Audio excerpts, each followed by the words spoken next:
Hello everyone, it's Helen here and thank you for joining me on day one of Christmas in July 2018. So we're going to be having 5 videos back to back starting today. So today we are going to be working with Winter Wonderland, which is by Crafters Companions. So if you love Christmas in July, give me a thumbs up on the video, subscribe if you don't want to miss any more episodes. So Christmas in July, the time when my camera likes to shut down because I'm filming in the summer and my camera gets too hot and my glue dries before I can get it down and stuck together. So Christmas in July has its challenges, but we're going to work through those together. So let's get on with today's project. So we're going to be using this paper pad here, which you would have seen in one of my previous haul videos. So we've got some lovely blues and silvers and blue poinsettias and everything, so I just absolutely adore this pad. So today we're going to be making a lovely trinket box with a lovely lid, and I'll be showing you exactly how to do that. And we'll also be using some other things from the same collection. So we'll be using these seasonal sprigs, these dies here, with some silver mirror card, and the Festive Wishes set. So it has some lovely print sentiments here with some matching script dies as well. So those were also in my haul video. Let's move those aside. So let's get on with the box. So I've chosen this piece of paper from the collection first. So I'm going to grab my scoreboard. So it's a trim and scoreboard from We're Memory Keepers, and it folds out like that. I'm sure you've seen this numerous times now on my videos. So we're going to start off with scoring. So my piece of paper measures 9 by 9. Don't worry about writing anything down. There'll be a blog post linked down below with a cutting guide and scoring guide. So just sit back and relax. So we're going to score at 3 inches on all of the 4 sides.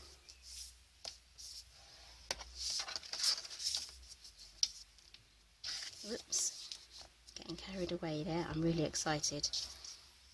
Okay, so that's that done. So now you're going to need a piece of acetate. Now I get my acetate from Hunky Dory, so I keep it in this wallet here. This is heavyweight clear acetate. I love that stuff. So this measures 5 1/16 by 5 1/16, and we are going to score it at 1 inch on all 4 sides. So with this acetate you have to show it who's boss, be firm. So 1 inch all the way around. So that should leave us with a 3 inch in one in the centre. There we go. So now we have our acetate. It's hard to see, I know. Okay, so that's all of the scoring done. That was easy. Oops, oh no, I've dropped my acetate. It's gone on the floor. Hang on a second. Shake all the dust off it. I need to hoover. Right, let's press this down. So this is good sturdy cardstock sort of paper. Let's see if there's GSM on there. It's 180 GSM, so it's quite sturdy. So it's going to be perfect for making boxes and bags.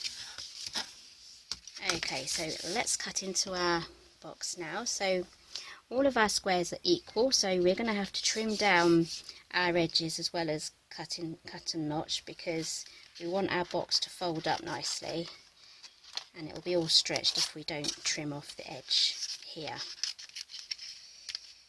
There we go. So if I kept that at full width, this wouldn't fold over. So let's trim those off. And now we can taper our ends.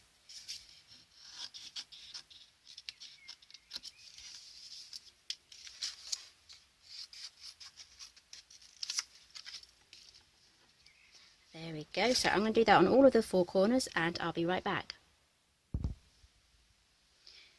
Right, so that's all cut out now. So now we can glue it together. So I'm going to be using Collall. It's my weapon of choice. This stuff is good for papers as well as cardstock. It won't wrinkle your paper. So I'm going close up to the score line because I don't want any weak areas where the box is constructed. So these score lines will form the corners of our box.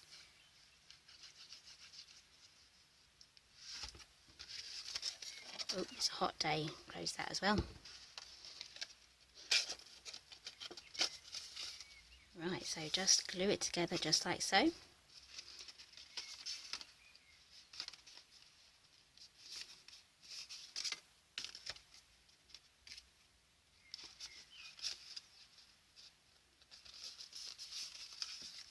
There we go. A lovely gift box there, so we can put sweets in there and anything else. So it's a nice size actually. Right, let's set that aside and work on our acetate piece. Shake them as much off as possible. Actually, if I left all the stuff on, you might see it better. Right, so before we cut into that, you'll notice that it bends here. So with the acetate, I would bend the way it wants to bend. So with paper, we bend it the opposite way. But with the acetate, we bend it in the way that it's curving round. It's just a lot easier.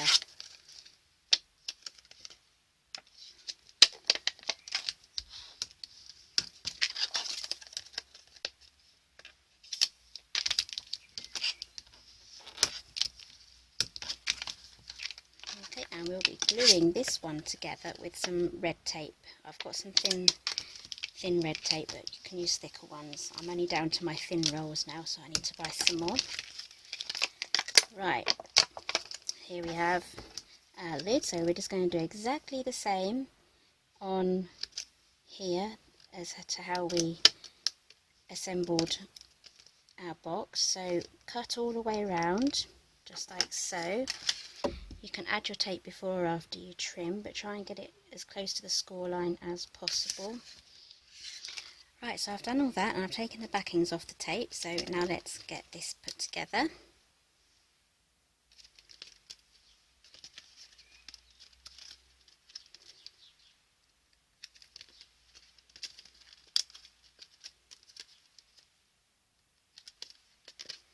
Just for the last one, I'm going to assemble it with the box lid on.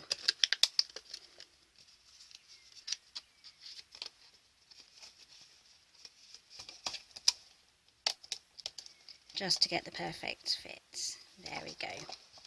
Right, so you can barely see the adhesive that we used on there. So that's that box done, and the lid. So let's do our finishing touches. So we are actually going to add an extra flap on the top of here. So grab your scoreboard again, and I have a piece of silver mirror card there. I can use this scoreboard while it's folded for this. This is perfect if you've not got a lot of space.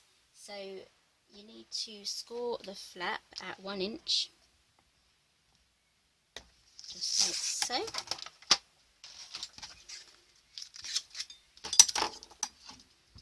And burnish that.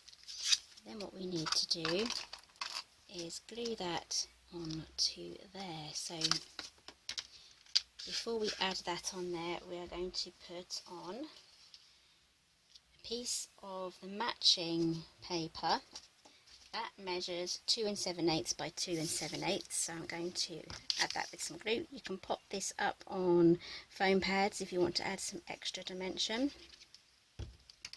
Whoops.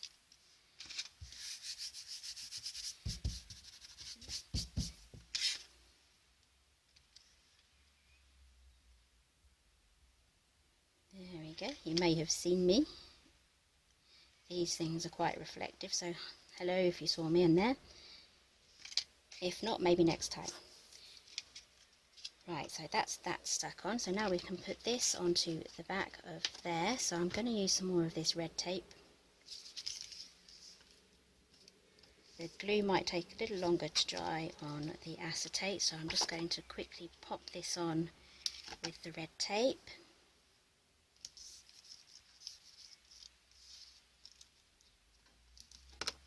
Going right up to the score line here.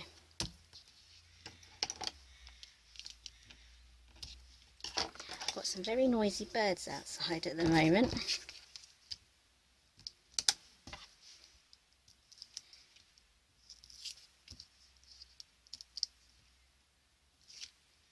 There we go.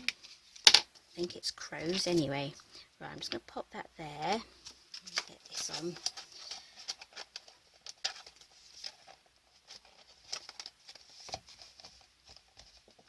Okay, so what I'm going to do is I'm going to line this up exactly and then fold this down, and that should line everything up how we want.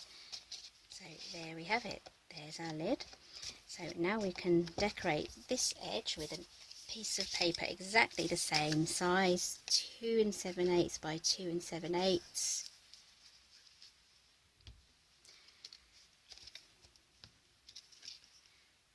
Pop that on.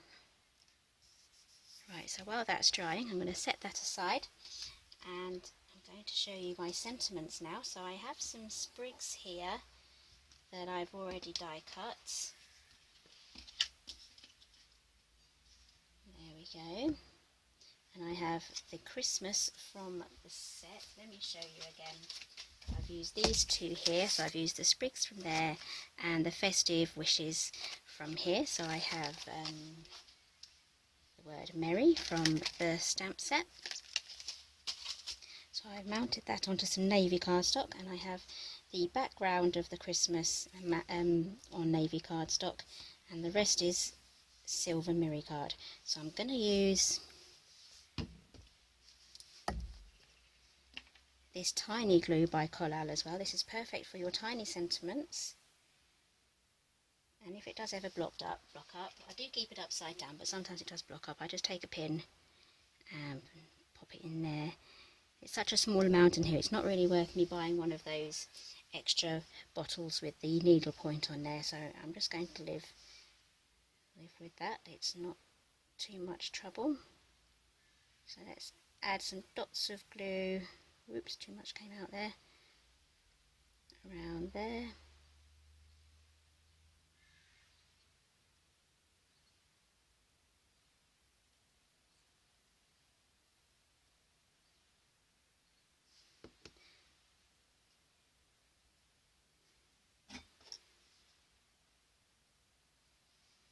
Take some of that off.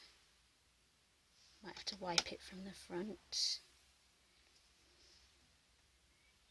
So you have to be quite careful taking these out of the die metal pieces, because you can stretch the word out a little bit, so you've got to try not to stretch it as you release it. So I'm just going to grab some tissue paper here,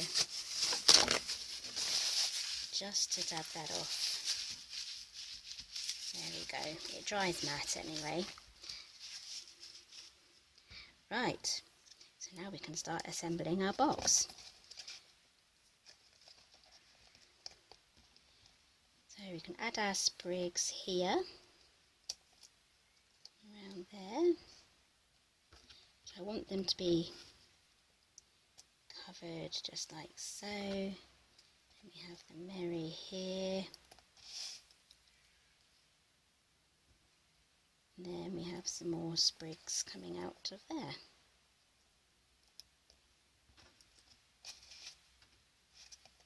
Right, so have a little play and see what you like the best. I'm going to get all this stuck down, and then I'll be right back to show you the finished project.